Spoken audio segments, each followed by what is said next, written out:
Take a break from your busy schedule and join Harold Sala for Guidelines, a 5-minute commentary on living.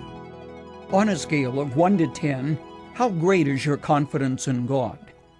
When you were a child, did you ever pick a daisy or a spring flower and then pull the petals off one at a time, saying, "She loves me not, she loves me not"? Almost always you end up with the "she loves me not" finish. In romance, a divided heart leaves you unsatisfied. You want to know that someone is fully committed to you, and that his or her heart, as the case may be, is not divided. So is it with God. The Bible talks about those whose hearts are fully committed to Him, those who have undivided hearts.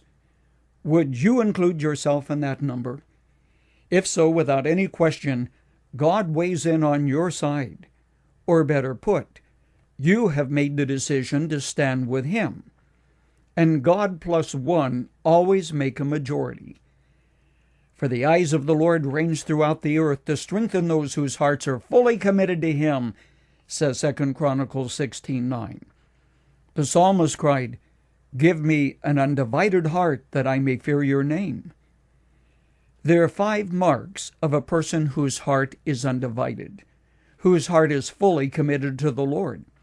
Use them as a checklist to see where you stand on this important issue. Number 1, you trust completely. Now, this doesn't mean you have to know or understand everything that happens. You don't. You never will. But it means when your heart is undivided, you have the confidence that God knows, and that He is a good God, and you trust Him no matter how strange circumstances may appear. Living in an imperfect, broken world, many things just don't make sense to us, and that's where the element of faith enters in. 2, you rely upon God as opposed to making things happen yourself. Now, this doesn't suggest you sit on your hands and ask God to plant your garden, or wash your dishes, or do your work for you. No, I doubt that Jesus ever slipped around the back of the carpenter's shop and did a miracle so He could avoid doing His chores. But when your heart is undivided towards God, your confidence is that God will do what you cannot accomplish yourself. 3rd mark, you strive to practice unconditional obedience in your life. It's the attitude that you don't debate morality, or question doing the right thing, or following the dictates of Scripture. It's living out the motto, God said it, I believe it, that settles it. No, it isn't always easy. There's the ongoing battle of the wills, or whose agenda you follow. But when your heart is fully committed to the Lord, the decision to follow Him is no longer debated. You live it and walk it.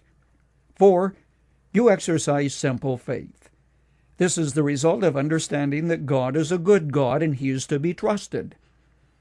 The more you know of God's nature and character, the more you know of His love for you, the more confidence you will have that trusting Him makes sense. 5, you're totally committed to His will and purpose for your life. An undivided heart has run up a white flag of surrender, and over the castle of your life flies the banner of joy. Jesus Christ has become your Lord. No, you're not perfect, but you're committed. You've gone public, and you have run up your colors. There you have 5 marks of an undivided heart: trust, reliance, obedience, simple faith, and commitment.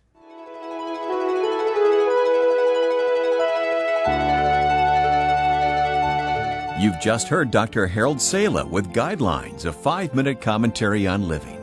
If you would like to listen to the program again, download a copy, subscribe to our e-commentary, or view other resources, visit guidelines.org.